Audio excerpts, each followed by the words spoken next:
leave errors unrefuted is to encourage intellectual immorality. Kamas. Kamas was a socialist. He was a sociologist, a philanthropic, a philosopher. He's a man who is greatly respected all over the world. And he just said what I quote: to leave error unrefuted is to encourage intellectual immorality.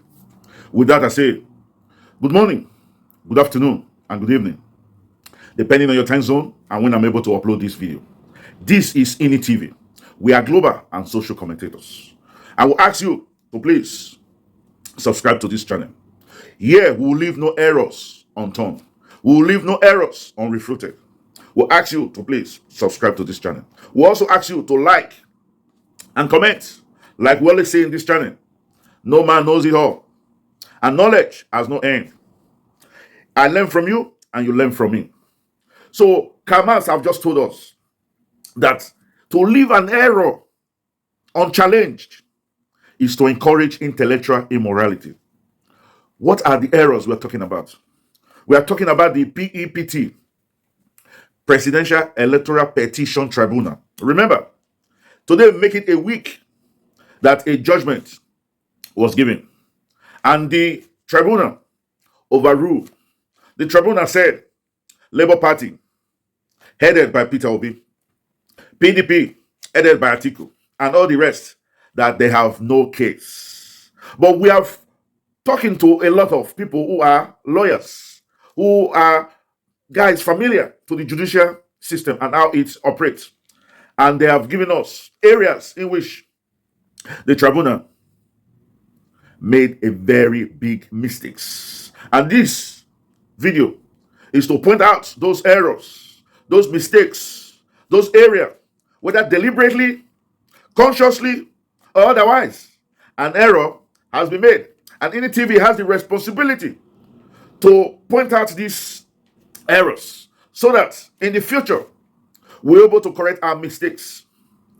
So this is why we are making this video. The first error that the PEPT made, I must confess, is the citizen, when this case started, when the tribunal case started, the citizens all acclaim, agitate, ask that it should be televised, it should be made publicly. Every day-to-day activities, the citizens want to know. Why? Because this is a judgment that will determine who will govern them for the next 4 years. So it was very uppermost in the minds of most Nigeria to know what is going on, how evidence will be brought in, how each and every party will defend or oppose depending on their point of view, and at the end of the day, how the judges, the 5-man panel, will take their decision. So the first error was the court told us they would not televise because their people might misinterpret their rulings or the sections. But we were surprised that in the final judgment, it was televised. What has changed from the initial day the tribunal case started and now? Why do you have to televise the judgment live and you did not televise the section? That's the first error. And to worsen the whole thing, the faces of the judges were not shown. We did not even hear them talking. We don't even know if they were reading directly or somebody was reading for them. It's very important their faces shown so that we'll see their body language. We know whether they are telling us the truth or whether they are just mimicking. And this is the reason why the judge or the judgment is being questioned. And that takes us to number 2, which says that the Constitution is supreme. The Constitution is supreme. Read section 1, 2, and 3. It talks about the supremacy of the Constitution, how the country is to be governed by states, by local government, and by the federal level. While section 1, subsection 3, talks about the supremacy of the Constitution. It says that if the Constitution clashes with another law, don't forget the Constitution is the body of law. If the constitution clash with another law, the constitution supersedes that law. I remember those days in school when somebody stand up in our parliament to talk about constitutional matter, it supersedes every other question that's on board. So the constitution is supreme, and nobody, no institution should misinterpret or jettison at what they did was the worst. They threw away the constitution. How? Remember, in section 134, it talks about the 25% in Abuja. But now, the five-man panel came out and said the 25% in Abuja was not necessary.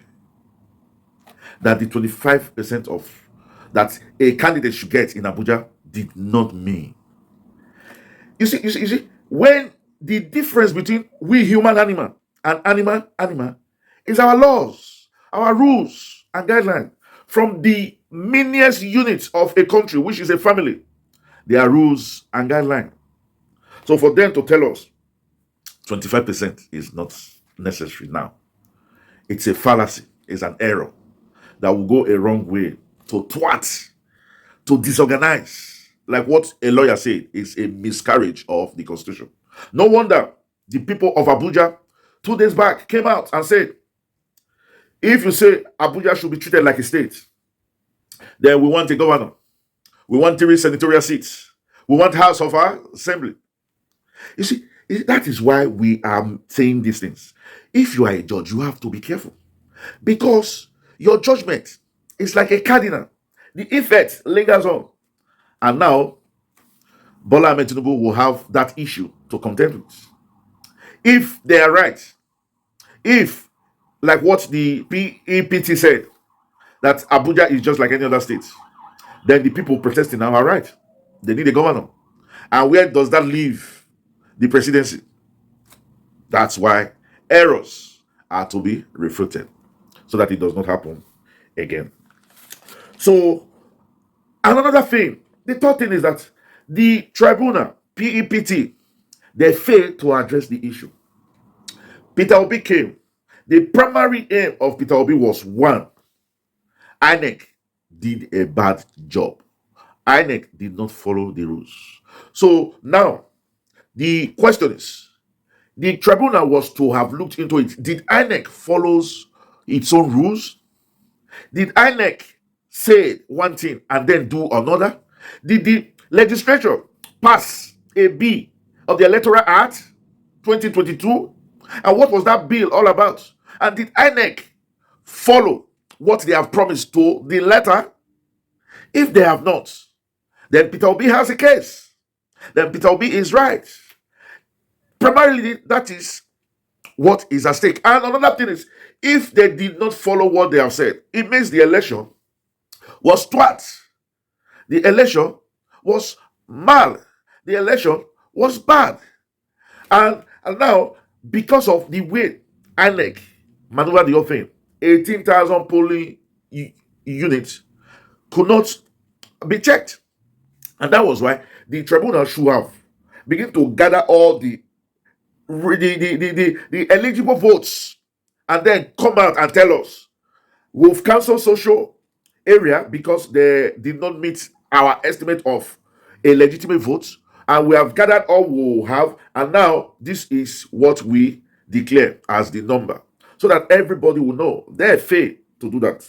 And number 4, because they have failed to do that, instead of them accepting that they have failed, they now pass the blame on PDP and Labour Party. It was as if they came all out angrily against Labour Party. And we were beginning to wonder, who is the problem in this tribunal? What is the issue? Is it Labour Party that have brought a petition to the PEPT? Or is it Atiku? But the judgment came heavily on them and blamed them. The tribunal blamed the petitioner seriously, and INEC was exonerated. That's also an error. that should be looked into. And why we are making all this video is because Peter Obi is going to the Supreme Court. Supreme Court is the apex court, is the highest court. And that's where they take constitution seriously. Constitutional matters are taken seriously. Like what somebody said, the judiciary is at stake in this country. Why? Because the executive have failed us, the legislative have failed us. It's only the judiciary that is left. And that is why people are happy. Now that the tribunal, a lower court, has failed us, let us now go to the highest court. By the time the highest court fail too, they will know there is no country called Nigeria. And another thing, the judgment. The judgment was about 700 and something pages. 700 and something pages.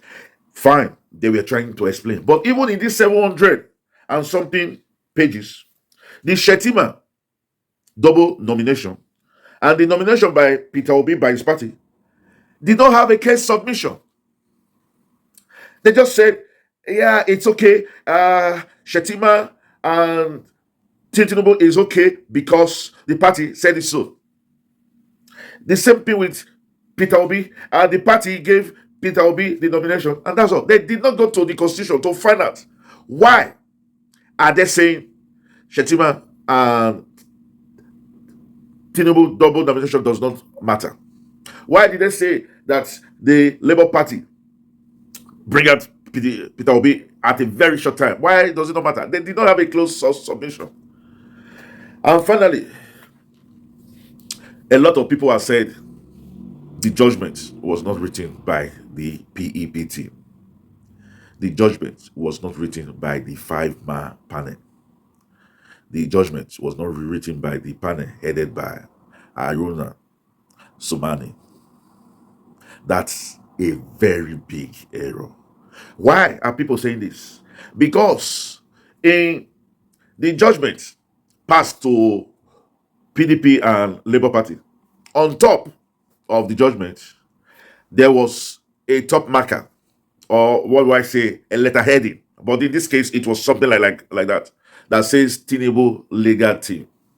So it is clear, logically thinking, that document came from Tinubu legal team, which means that it was Tinubu legal team that wrote the judgment, which also goes further to show that all along the tribunal was a puppet of the government. The tribunal was a stooge to Tinubu.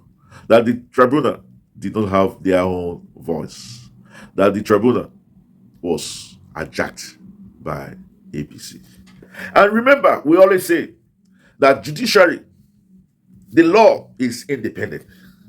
Although many of us have noticed that the corruption in the country has deep, seriously, into all the institutions in the country. So that it's difficult today to say that one institution is free of this corruption. And I want to end this video by quoting two gentlemen. The first is Theodore Roosevelt.